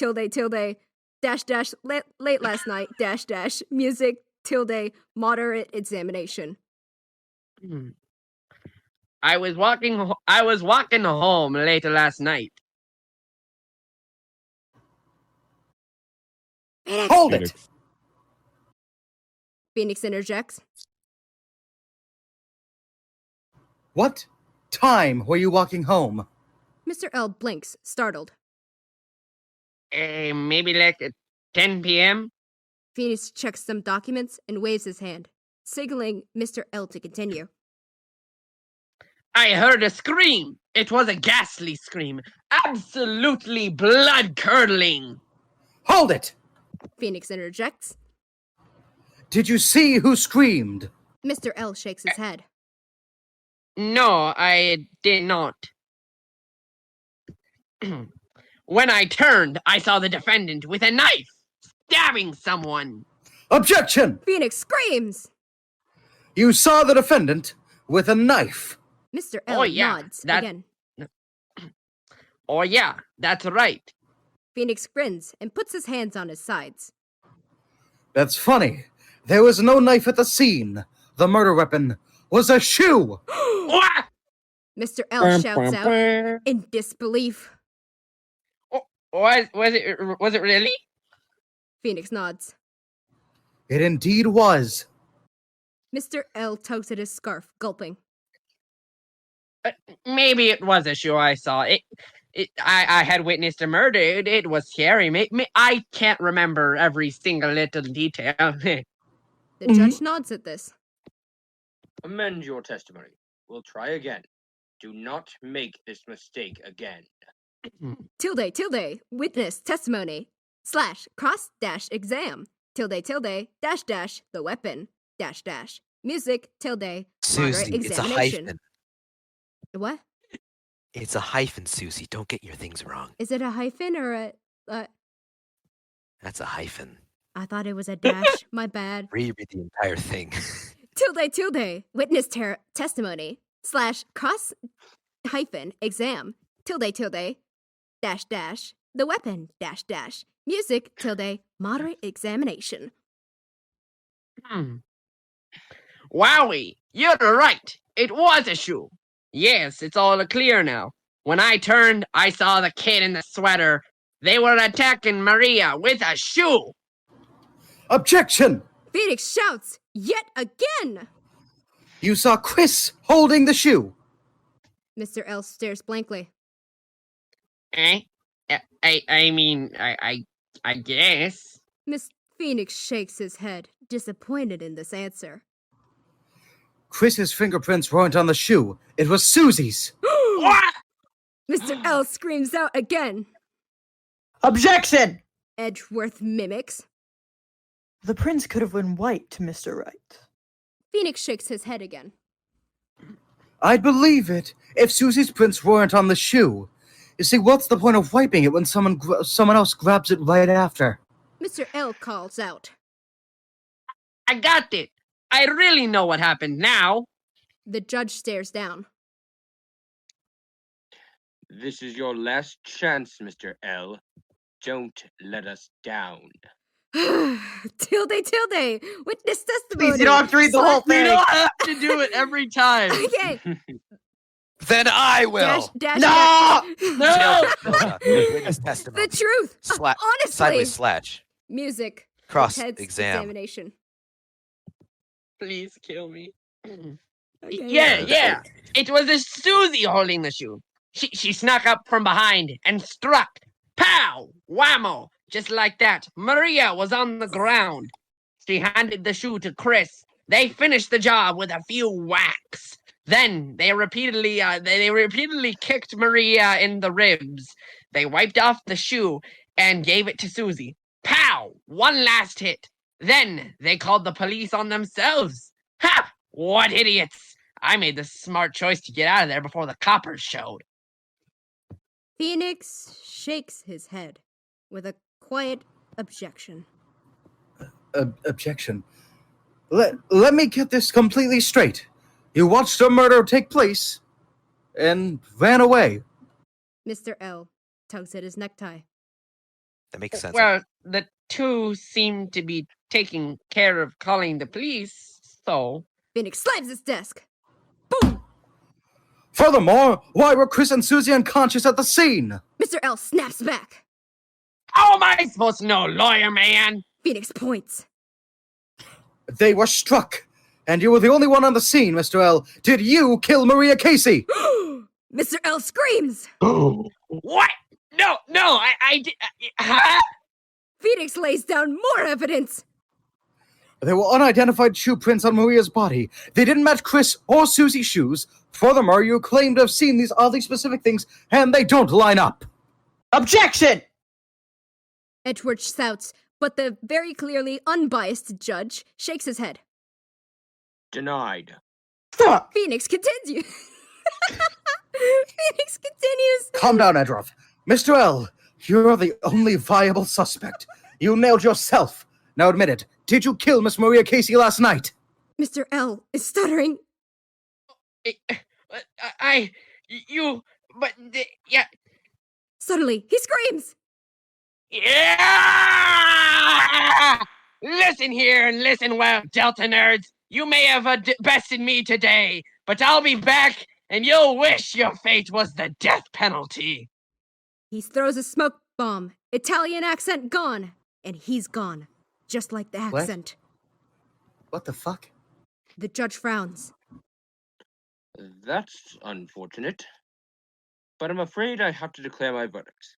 I find the defendants, Chris and Susie, not guilty. Guilty. I'm Is going that to the legal? bar. Is that legal? Poor Edgeworth. Edgeworth's I trying to say think- one thing, and he's like, "Shut the fuck up, Edgeworth." Mr. L should have called Saul. Speaking of Saul, I I'm think we going take a to the moment. bar. I I'm going object to to your bar cry objection. myself to sleep. Hi guys, final chapter, and it's only Hi, guys, one I'm page. Saul Let's Goodman. go. Let's go. You go, narrator, for the last page. Chapter 18. Won the case. Well, we did it, but I suggest you get out of here before it's too late. We have yet to catch that guy. Phoenix turns and Susie frowns. What a nutcase. Come on, Chris. Let's find our way home. As they head out, Bleck, Dementio, Mimi, Mr. L, and O'Chunks watch from afar. Bleck screams at Mr. L. You let them get away, you fool! Dementio walks over and rests his hand on Bleck's shoulder. Ah, not to worry, Master Black. I have a plan. My bad, I accidentally highlighted it. Now you gotta read it as Dementio. You gotta do it. You just gotta do it. He, in the third person, turns to a tied-up Rousey. And it starts with you. Bleck turns and cackles. Black likes what you're saying. Rousey, still tied up, uses his feet to scooch away. What are you gonna do to me? Dementio picks him up like a dog. Let's let it be a surprise. Like a child's birthday party. Doesn't that sound fun? Rule 34 artists are gonna have a field day with this one. I already know it. Oh. Yowza. That was Yay. specific. Woo! I think And it's the very part important one. that we read the thing that I just sent Woodster. Very important. Well, I don't know what Oh just my happened, God. but It's part I of the felt lore. I sure did say objection a lot. Objection! Wrong. Objection! I object to your objection! Objection to That your was objection! Objecting objectionable. my objection! I object your objection to my objection because you objected my objection. I object to the witness's What is happening? auditiveness. What is happening? Silence yourself! Chaos! Chaos!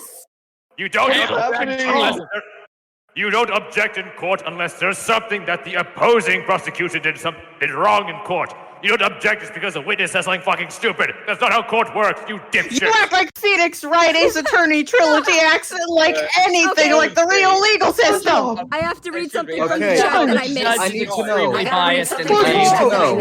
Okay, this is so funny. SpongeBob! Black, nobody does the ice bucket challenge anymore, I'm gonna old go man. eat breakfast now. This is so The late. ice bucket Optic, challenge. tell me you recorded all of this. Wait, hold on, fuck. I recorded it. I recorded it. Moods? It's good. The ice You bucket recorded it? challenge. Okay. Yeah, I did. Okay, We I have need to backup. know. Any last I need words? to know, was Yeah. my Phoenix any good? Yes, it was good. Yeah, It you was tell me good. Phoenix. Enjoy. It was Thanks for amazing. watching. Two. Subscribe to Simple Flips. Join my Discord server. Shut up, shut up, shut up, shut up, shut up. Nobody's on your Mooster, Discord server. When the light is running low and the shadows start to grow and the places that you know seem like fantasy, there's a light inside your soul that's still shining in the cold with the truth, the promise in our hearts. Don't forget it. I'm with you in the dark.